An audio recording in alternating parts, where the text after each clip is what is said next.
कोशिश करेंगे शेयर करने की। भैया 1000 लोगों को, गरीबों को खाना खिलाया गया है कल भी और आज भी, और कल भी खिलाया जाएगा, उसके बारे में भी बोल दीजिए। वो आपको पता नहीं था, हम लोग बता रहे हैं।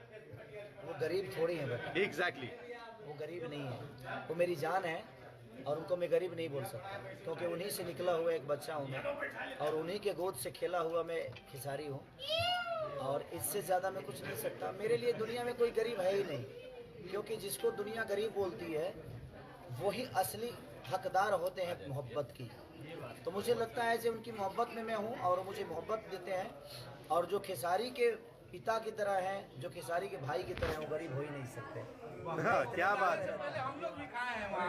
तो जरूरी है खाना। भोग आप लगाएं बाबा।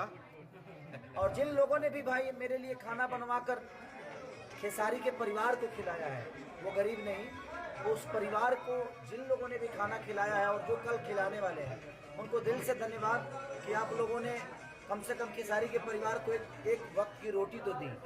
तो दिल से थैंक यू। स्वागत है आपका न्यूज लॉजिक्स में। दोस्तों, खेसारी लाल यादव वैसे तो लकीर खींचते रहते हैं, लेकिन कुछ ऐसी लकीर खींच देते हैं जिसके लिए पैसा नहीं चाहिए होता है, दिल बड़ा चाहिए होता है। आज खेसारी लाल यादव का जन्मदिन है। हैप्पी बर्थडे खेसारी भैया। आप लोग भी जन्मदिन की बधाई खेसारी लाल को कमेंट में ज़रूर दीजिएगा, और वीडियो को लाइक करके चैनल को सब्सक्राइब कर लीजिए।